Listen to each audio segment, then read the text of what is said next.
Hello, my name is Eliot, and I'll be talking about the Laos People Democratic Republic, or Laos, a least developed country. Laos is located in Southeast Asia, bordering Vietnam, China, Cambodia, Thailand, and Myanmar. It is a landlocked nation. Its current GDP as of 2015 is 12.4 billion US dollars with an annual growth rate of 7%. In the trend for the future growth rate continues to point upwards, and the GDP is predicted to reach 15.37 billion US dollars in 2020. Laos's HDI rating is 0.575, which falls near the middle of the spectrum. The life expectancy at birth is 66.2 years. The GNI per capita is 4,680 US dollars after purchasing power parity. The Gini coefficient is 36.2. The labor force participation rate is 77.7, while the vulnerable employment rate is 88%, which means that vulnerable employment is the percentage of employed people engaged as unpaid family workers, and that is a percentage of total employment. The adult literacy rate is 72.7%, and the expected years of schooling is 10.6 years. Breaking down Laos's GDP, you see that it falls into four major categories, with one being a subset of the other. Agriculture makes up around 27% of the GDP, manufacturing makes up 9%, industry makes up 31%, and services make up 42%.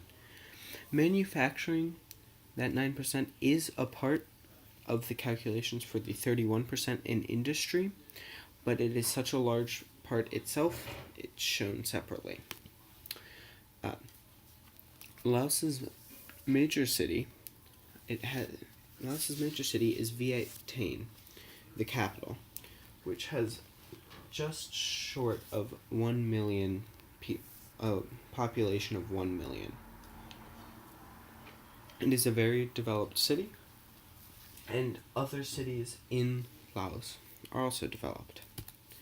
The rural areas of Laos, however, are more undeveloped, with sometimes paved roads, but often dirt roads like you see on the right, filled with potholes, or they're still in small villages with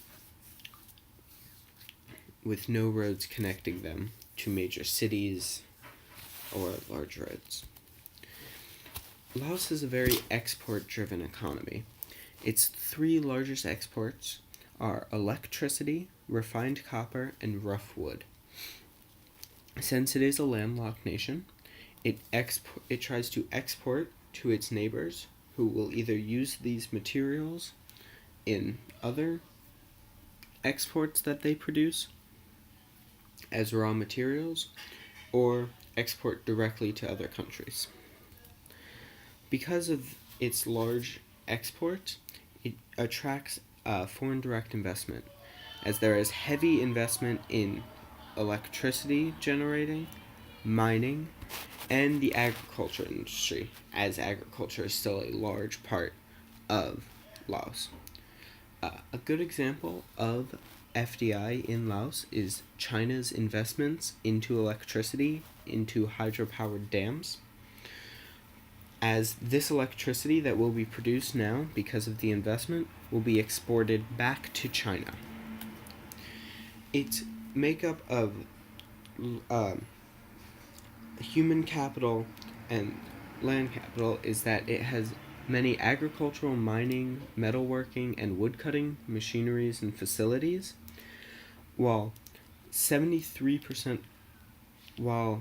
human capital it is mainly agriculture, and 73% of the workforce is employed in subsistence farming.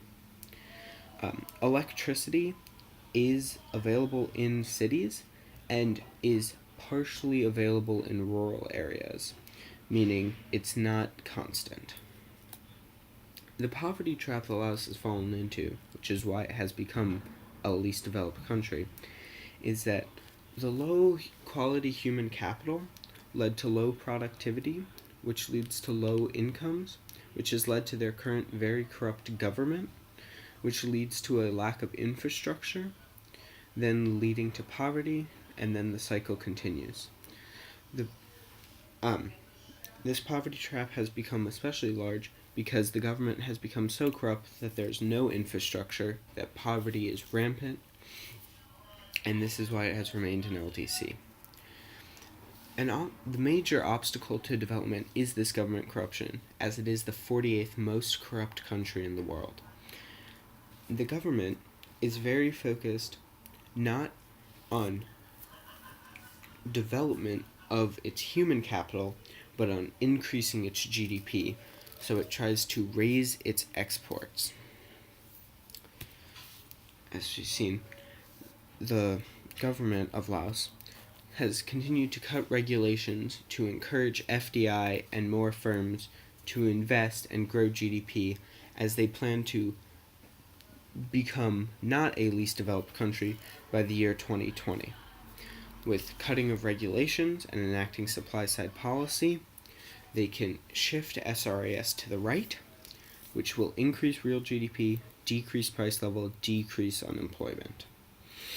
While this is all good, and growth is good, the lack of development poses a problem in the future for them. These are the sources of all the data and photos that I used. Thank you.